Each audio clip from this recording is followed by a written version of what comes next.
Chapter 3 Newton Law of Emotion. The first time Isaac Newton got his hit in the face, he was standing in the field. His uncle had been explaining to him why the wheat should be planted in a diagonal row. But Isaac was not listening. He was gazing into a sun, wondering that the light was made of. He was 7 years old. His uncle backhanded him so hard across his left cheek that Isaac's sense of self temporarily broken upon the upon the ground on which his body fell. He lost all feeling of personal cohesion, and as the parts of his psyche put themselves back together, some secret piece of himself remained in the drift left behind in the place from which it would never be recovered. Isaac's father had died before he was born, and his mother soon abandoned her son to marry some old rich guy the next village over.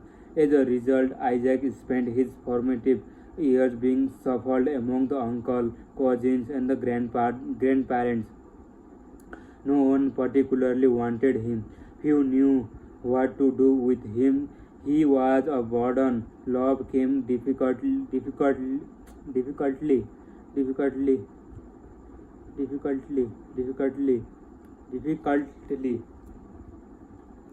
and usually not at all. Isaac's uncle was an uneducated drunk, but he did know how to count hedges and row in the field. It was his own intellectual skill, and because of this, he did probably more often than he needed to. Isaac often dragged along to these row counting sessions because it was the only time his uncle ever paid attention to him. And like water in the desert, any attention the boy got he desperately soaked in. As it turned out, the boy was kind of prodigy. By age 8, he could project the amount of feed required to sustain the sheep and the pig for the following season. By 9, he could rattle off the top of his head calculation per hectare of wheat, barley, and the potatoes. By age 10, Isaac had decided that farming was stupid and instead turned his attention to calculating the exact trajectory of the sun throughout the season. His uncle didn't care about the exact trajectory of the sun because it would not put food on the table, at least not directly. So again he hit Isaac. School didn't make things any better. Isaac was a pale and scrawny and absent-minded. absent-minded. He lacked social skill. He was into naughty shit like sundials, Cartesian planes, and determining whether the moon was actually a sphere. While the other kid played cricket or chased one another through the woods, Isaac stood staring for the hours into a local stream, wondering how the eyeball was capable of seeing light. Isaac Newton's early life was on hit after another. Was with each blow, his feeling brain learned to feel an immutable truth that there must be something inherently wrong with him. Why else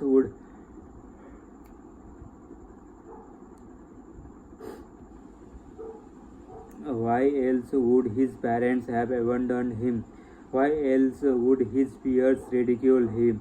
What other explanation for his near constant solitude? While his thinking brain occupied itself drawing fanciful graph and charting the lunar eclipse, his feeling brain silently internalized the knowledge that there was something fundamentally broken about this small English boy from the Lincolnshire.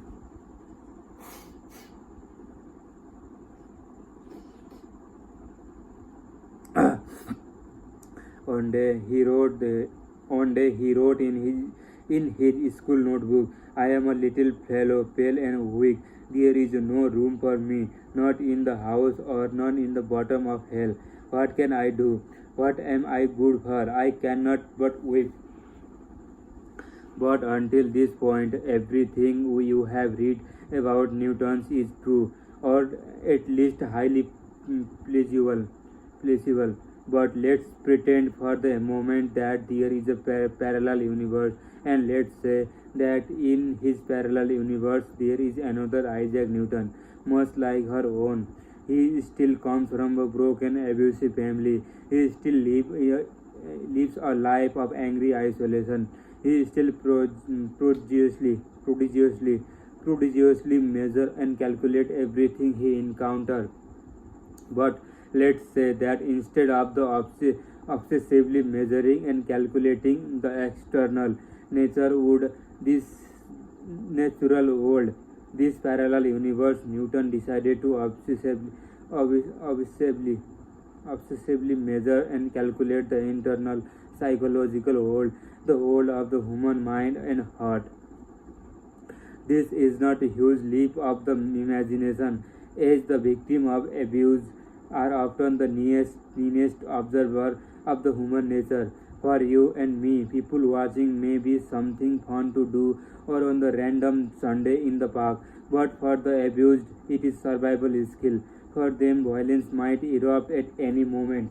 Therefore, they develop the need, spidey sense of protect themselves a little in some own voice.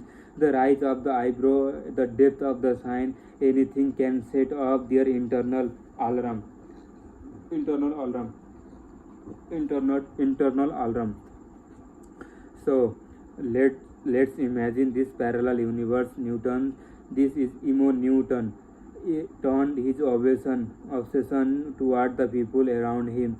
He kept notebook cataloging all the observable behavior of his peers and the family. He scribbled relentlessly, documenting every action, every word. He filled hundreds of pages with insane observation of the kind of stuff people don't even realize they do. Emo Newton hoped that if measurement could be used to predict and control the natural world, the shape and the configuration of the sun and moon and star, then it should also be able to predict and control the internal emotional world. And through his observation, Emo Newton realized something painful that we all kind of know, but that a few of us ever want to admit. That people are liars, all of us. We lie constantly and habitually. We lie about the important thing and trifling thing, and we usually don't lie out of malice.